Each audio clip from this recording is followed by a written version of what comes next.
The History of the People's Republic of China details the history of mainland China since October 1, 1949, when, after a near-complete victory by the Chinese Communist Party (CCP) in the Chinese Civil War, Mao Zedong proclaimed the People's Republic of China (PRC) from atop Tiananmen. The PRC has for several decades been synonymous with China, but it is only the most recent political entity to govern mainland China, preceded by the Republic of China rocking thousands of years of imperial dynasties.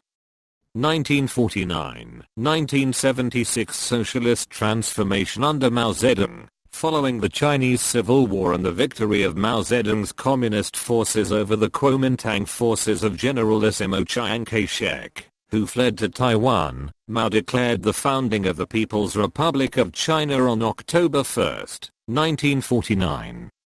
Mao's first goal was a total overhaul of the land ownership system, and extensive land reforms.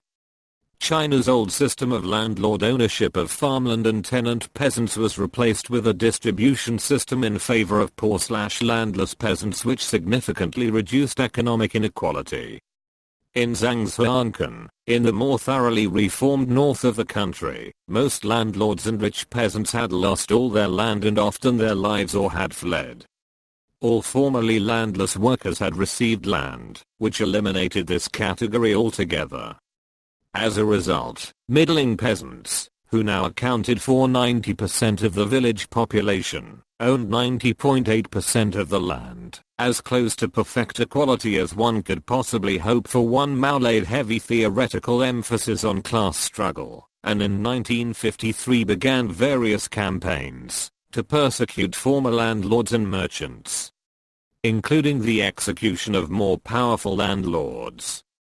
Drug trafficking in the country as well as foreign investment were largely wiped out.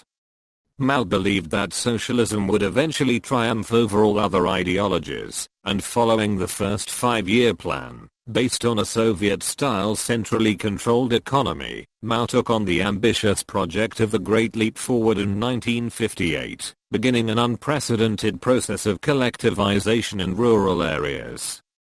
Mao urged the use of communally organized iron smelters to increase steel production, pulling workers off of agricultural labor to the point that large amounts of crops rotted unharvested. Mao decided to continue to advocate these smelters despite a visit to a factory steel mill which proved to him that high-quality steel could only be produced in a factory. He thought that ending the program would dampen peasant enthusiasm for his political mobilization, the Great Leap Forward. Scholars outside of China also credit Mao for boosting literacy. Only 20% of the population could read in 1949, compared to 65.5% 30 years later, doubling life expectancy, a near doubling of the population, and developing China's industry and infrastructure, paving the way for its position as a world power too. The implementation of Maoist thought in China may have been responsible for over 35 million excessive deaths during peacetime. Citation needed with the Great Leap Forward, anti-rightist campaign of 1957-58, 3 and the Cultural Revolution. Millions died from both executions and forced labor. Because of Mao's land reforms during the Great Leap Forward, which resulted in massive famines, 30 million perished between 1958 and 1961. By the end of 1961 the birth rate was nearly cut in half, because of malnutrition. 4 active campaigns, including party purges and re-education, resulted in the imprisonment or execution of those deemed to hold views contrary to Maoist ideals. 5 Mao's failure with the leap reduced his power in government, whose administrative duties fell to Liu Shaoqi and Deng Xiaoping. To impose socialist orthodoxy and rid China of old element, and at the same time serving certain political goals, Mao began the Cultural Revolution in May 1966. The campaign was far-reaching into all aspects of Chinese life. Red Guards terrorized the streets as many ordinary citizens were deemed counter-revolutionaries. Education and public transportation came to a nearly complete halt. Daily life involved shouting slogans, and reciting Mao quotations.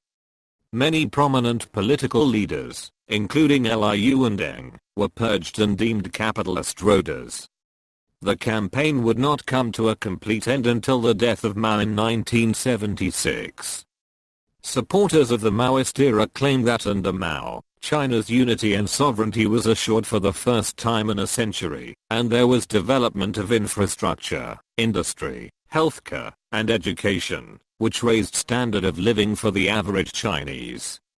They also claimed that campaigns such as the Great Leap Forward and the Cultural Revolution were essential in jump-starting China's development and purifying its culture. Others who claim that though the consequences of both these campaigns were economically and humanly disastrous, they left behind a clean slate on which later economic progress could be built. Supporters often also doubt statistics or accounts given for death tolls or other damages incurred by Mao's campaigns, attributing the high death toll to natural disasters, famine, or other consequences of political chaos during the rule of Chiang Kai-shek. Critics of Mao's regime assert that Mao's administration imposed strict controls over everyday life, and believe that political campaigns such as the Great Leap Forward and Cultural Revolution and many others during Mao's era in 1949-1976 contributed to, or caused millions of deaths, incurred severe economic costs, and damaged China's cultural heritage. The Great Leap Forward in particular preceded a massive famine in which 40 million people died. Most Western and many Chinese analysts attribute this to poor agricultural and economic planning.